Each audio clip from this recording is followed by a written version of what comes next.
MCU atau Marvel Cinematic Universe baru-baru ini mengeluarkan rencana fase 5 dan 6 yang menjadi rencana produksi film-film untuk beberapa tahun ke depan. Rencana ini membuat para penggemar Marvel tentu antusias, karena sangat mungkin muncul beragam superhero baru. Marvel sejak awal memang terus menyuguhkan kejutan demi kejutan dan inovasi kepada para penggemarnya. Tapi apa sih sesungguhnya yang membuat Marvel bisa begitu luar biasa sukses? Dari sebuah perusahaan komik yang hampir gagal bisa menjadi studio film Hollywood yang dikagumi di seluruh dunia. Dan apa peran Stan Lee, sang legenda, bapak dari superhero dalam evolusi bisnis Marvel? Yuk, kita cari tahu.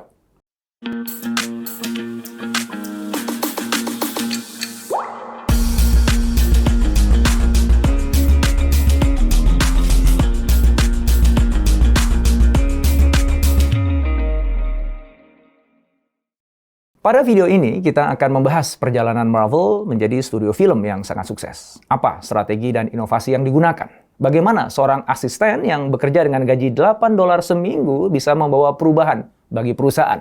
Dan yang terakhir, kita akan melihat apa pelajaran yang bisa kita ambil dari Marvel untuk kemudian Anda terapkan di perusahaan Anda.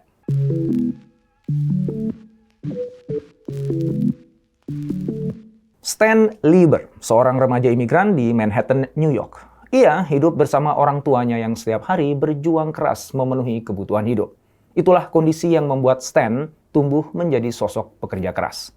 Ia juga menyibukkan diri membaca apapun yang bisa dibaca. Sedari kecil, Stan memang tertarik pada buku dan film. Ia berangan-angan menjadi novelis terkenal seperti Mark Twain yang menjadi idolanya. Maka selulus SMA, ia bergabung di Timely Publication pada divisi komik bersama publisher Martin Goodman. Ia digaji $8 seminggu dengan tugas ringan seperti mengambilkan kopi dan menyapu lantai. Setahun bekerja di situ, Stan kerap dimintai pendapat dan memperbaiki apa yang telah dilakukan Timely. Bakat Stan dilirik Timely yang kemudian memberinya kepercayaan untuk menulis komik. Dari tangannya kemudian lahir karakter legendaris, Captain America. Captain America Falls the Traitor's Revenge in Captain America Comics 3rd menjadi komik debut pertama Stan. Ia memberikan gerakan ciri khas pada Captain America, yaitu perisainya yang mampu dilempar dan kembali. That's enough. Ide Stan itu membawa Captain America menjadi karakter terpopuler. Bahkan sampai lahir kemudian fans club yang dinamakan Sentinels of Liberty. Beragam karya Stan kemudian menyusul, mulai dari percintaan, misteri, hingga horor. Ia pun menjadi editor di umur 18. Tapi Stan tidak percaya diri untuk memakai nama aslinya. Ia sadar dirinya hanya anak kecil yang nihil pengalaman. Stan juga tidak bangga dengan karyanya. Hal itu karena seperti yang dia katakan, orang memandang buku komik dengan sebelah mata. Kebanyakan orang tua tidak ingin anaknya membaca komik. Jadi saya sedikit malu mengerjakan pekerjaan itu. Maka ia kemudian memakai nama pena, Stan Lee. Beberapa lama kemudian, Timely berubah menjadi Atlas. Model bisnisnya mengutamakan kuantitas. Mereka lebih mengikuti tren dibandingkan menjadi trendsetter. Jadi apa yang sedang tren dan laku di pasar, Atlas ikut mempublikasikannya. Model bisnis seperti itu tanpa disangka terbukti sukses dan memberikan keuntungan bagi perusahaan.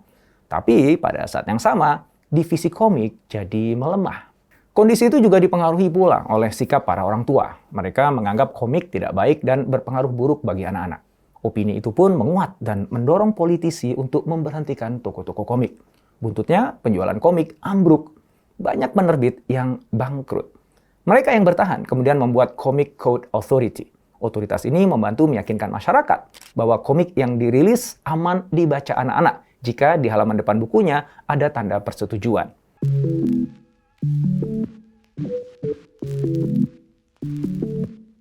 Di tengah situasi kurang kondusif itu, Stan justru ditantang Martin membuat komik berkarakter pahlawan untuk menyaingi komik yang sedang naik daun, yaitu Justice League, komik yang berisi kisah sekumpulan pahlawan. Di antaranya ada Batman, Superman, Green Lantern, Flash, Wonder Woman, dan Aquaman.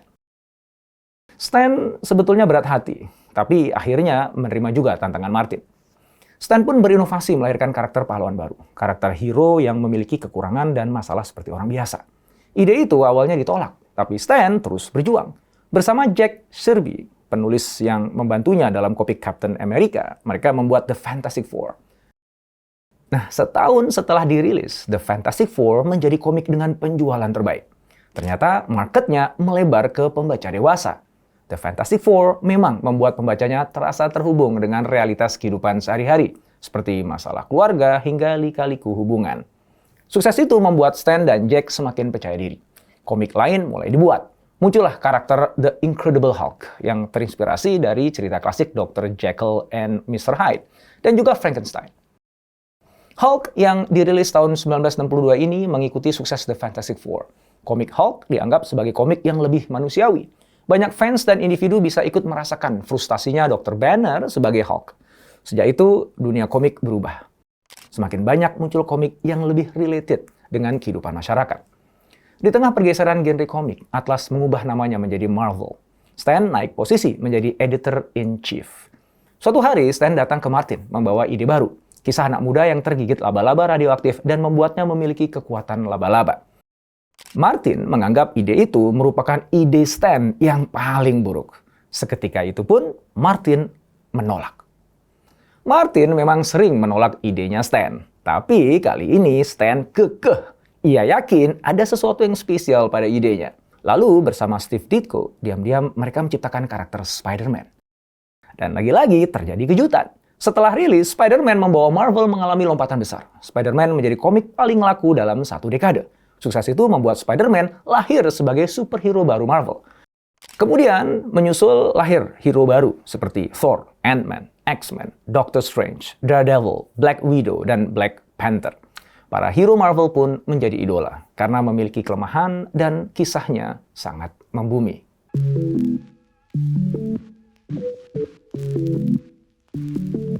Di bawah naungan Martin dan Stan sebagai editor-in-chief, Marvel terus menuai sukses demi sukses. Walaupun hingga hari ini, Stan Lee tidak pernah menjabat sebagai owner maupun CEO Marvel. Stan Lee hanya menjadi company brand ambassador. Nah, di tengah sukses itu, Martin memutuskan untuk menjual perusahaan kepada Martin Ackerman seharga $15 juta. Syaratnya, Stan harus tetap berada di perusahaan. Saat itulah Stan dipromosikan sebagai publisher. Posisi baru membawa Stan semakin kreatif dan rencananya semakin gila. Ia ingin karakter Marvel lebih hidup melalui TV dan film. Mimpinya terwujud setelah melisensikan karakter komiknya di tahun 1977 ke studio terbesar di Hollywood, Universal Studios. Hulk berhasil masuk televisi dengan bantuan Universal Pictures. Stan juga berusaha memasukkan karakter hero-nya ke sebuah film. Sayang, target itu nggak tercapai. Produser satu persatu menolak tawarannya. Menurut mereka, sulit memerankan cerita komik fiksi kepada aktor sungguhan. Padahal pada saat yang sama, DC sebagai kompetitornya berhasil menampilkan karakter Superman di layar bioskop. Superman meraup $300 juta dan mencetak prestasi sebagai film ke-6 dengan penjualan tertinggi di dunia. Kegagalan Marvel itu tidak membuat Stan menyerah. Ia justru semakin senang, sebab sebuah peluang tiba-tiba muncul. Sukses Superman membuat persepsi produser berubah. Stan pun bergegas mengatur pertemuan dengan para produser film. Fantastic Four, Spider-Man, dan The Punisher pun akan dibuat film. Sayang, perjalanan produksinya tidak selancar yang diharapkan. Para produser banyak meminta perubahan naskah. Akibatnya, film-film tersebut tidak jadi tayang. Hal itu membuat Marvel berada di ujung tanduk. Ron Perlman, pemilik baru Marvel, mendorong perusahaan untuk go public. Marvel pun kemudian memiliki beberapa divisi bisnis melalui diversifikasi perusahaan dengan biaya $700 juta. Ron berharap pengeluaran itu bisa ditutup dengan menaikkan harga komik dari $2.50 menjadi $5. Hasilnya? Justru malah buruk. Kenaikan harga membuat penjualan komik turun drastis sebanyak 70% dan nilai saham anjlok dari $35.75 menjadi $2.38.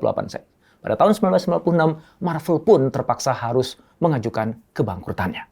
Posisi CEO kemudian digantikan Avi Arad. Namun, 1 tahun kemudian, Avi mundur dan mengizinkan Peter Cuney menggantikan posisinya. Di bawah komando Peter, Avi menjadi Creative Officer Marvel dan mulai menghidupkan kembali divisi film Marvel Studios.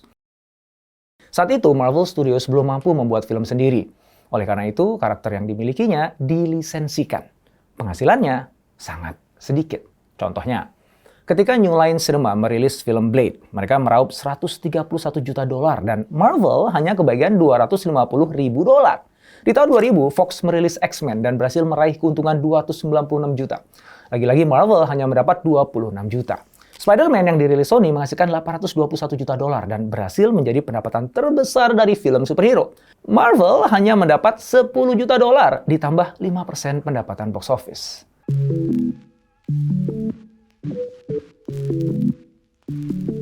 Kondisi mulai berubah ketika datang seorang agency talent bernama David Mays yang saat itu bekerja untuk CAA dan Disney. David menyarankan Avi mengubah Marvel Studio menjadi studio film sesungguhnya dengan memproduksi filmnya sendiri. David juga memberi solusi pembiayaan, yaitu memanfaatkan karakter sebagai jaminan pinjaman uang. Ide cemerlang itu menarik perhatian CEO Marvel saat itu, Isaac Perlmutter. David pun dipromosikan sebagai COO dan diminta menjalankan strateginya itu. Akhirnya pada tahun 2005, Marvel berhasil mendapatkan pinjaman dari Merrill Lynch. Marvel menerima 525 juta dolar untuk membuat 10 film dengan berbagai karakter Marvel. Marvel pun merilis film in-house production pertamanya, yaitu Iron Man. Film itu sukses menggebrak pasar dan meraih box office. Namun kemudian Marvel menyadari bahwa untuk memproduksi film seperti yang diinginkan, mereka memerlukan dana tambahan. Mereka tidak bisa hanya mengandalkan funding dari Merrill Lynch. Nah, di saat yang sama, Disney sedang fokus mengenjot pertumbuhan. Bob Iger, CEO Disney pada saat itu melihat peluang untuk mengakuisisi Marvel. Ada begitu banyak peluang untuk mengkomersialkan karakter Marvel yang dikenal maupun karakter yang tidak diketahui secara luas. Begitu katanya. Saat itu, Disney yang identik dengan film anak perempuan dengan Disney Princess-nya memerlukan karakter-karakter yang bisa diarahkan ke pasar anak laki-laki dan juga dewasa. Akhirnya pada 31 Desember 2009, Disney membeli Marvel Entertainment. Kesepakatan itu menyebabkan terciptanya dua divisi yang dikenal sebagai Marvel Studios dan Marvel Television. Sequel Iron Man kemudian digarap beberapa tahun kemudian, mengikuti kesuksesan film pertamanya.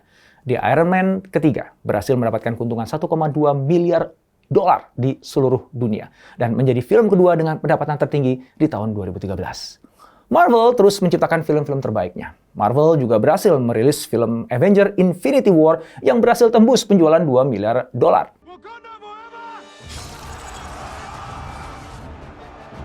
Bahkan di saat seluruh industri terdampak pandemi, Marvel merilis film Shang-Chi dan berhasil meraup 400 juta dolar dan menjadi penjualan terbanyak selama pandemi.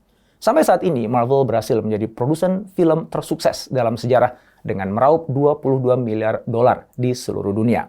Film lain seperti Star Wars, Harry Potter, dan James Bond belum ada yang bisa mendekati angka tersebut.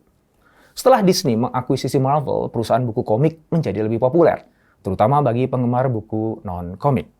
Saat ini, beberapa film Marvel dapat dinikmati sepenuhnya oleh penggemar melalui layanan streaming Disney Plus, bersama dengan film dan acara TV lainnya dari Pixar dan National Geographic. Sampai sekarang, total sudah 29 film yang dirilis oleh Marvel, dan lebih banyak lagi yang akan dirilis. Sebagian besar dari film-film itu dirilis setelah akuisisi Disney.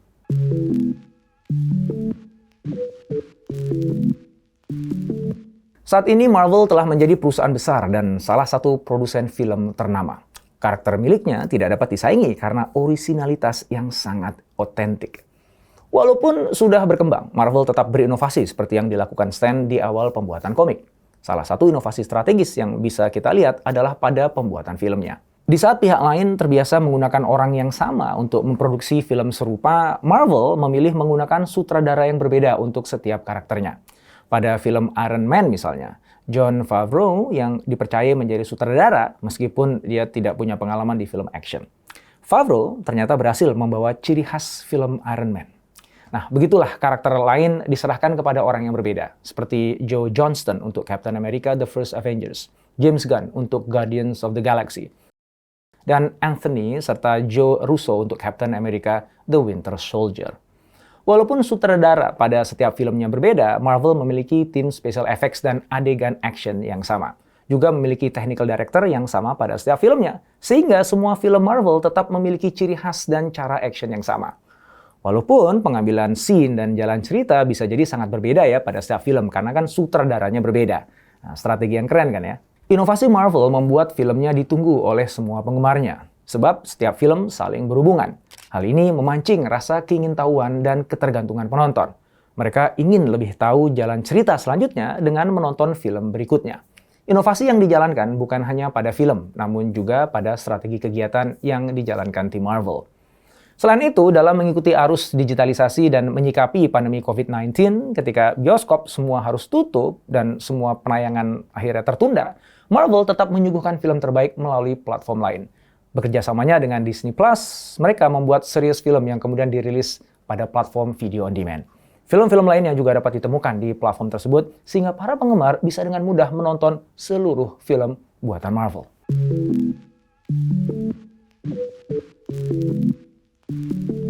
Jadi apa pelajaran penting yang bisa kita ambil? Bagi saya setidaknya ada dua. Pertama, bisnis dan juga produk itu harus berevolusi mengikuti zamannya. Bayangkan aja jika Marvel ngotot tetap hanya menjual komik hingga sekarang. Marvel yang kita kenal sekarang tidak akan pernah ada. Bahkan mungkin sebagian besar dari kita nggak akan pernah mengenal tokoh-tokoh pahlawan super dari Marvel. Maka jangan abaikan pasar. Buka mata, buka telinga, karena industri selalu bergeser. Minat pelanggan selalu berubah. Teknologi selalu berkembang. Kemana arah industri ke depan? Bagaimana Anda bisa menunggangi tren yang ada? Apa teknologi yang sebaiknya Anda gunakan? Jawaban-jawaban dari pertanyaan itu bisa menentukan hidup mati perusahaan Anda di masa depan. Kedua, saya akan mengutip kata-kata Stanley. Jika kamu memiliki ide yang menurut kamu benar-benar bagus, maka lakukanlah. Jangan biarkan ada orang bodoh yang meyakinkanmu untuk tidak melakukannya. Kita tidak akan pernah tahu apakah sebuah ide itu benar-benar bodoh atau cerdas hingga kita mencobanya. Tidak semua ide akan berhasil dan sukses tentu saja. Tapi ide yang seberapapun bagusnya, ketika tidak dijalankan, tidak akan pernah menghasilkan kesuksesan.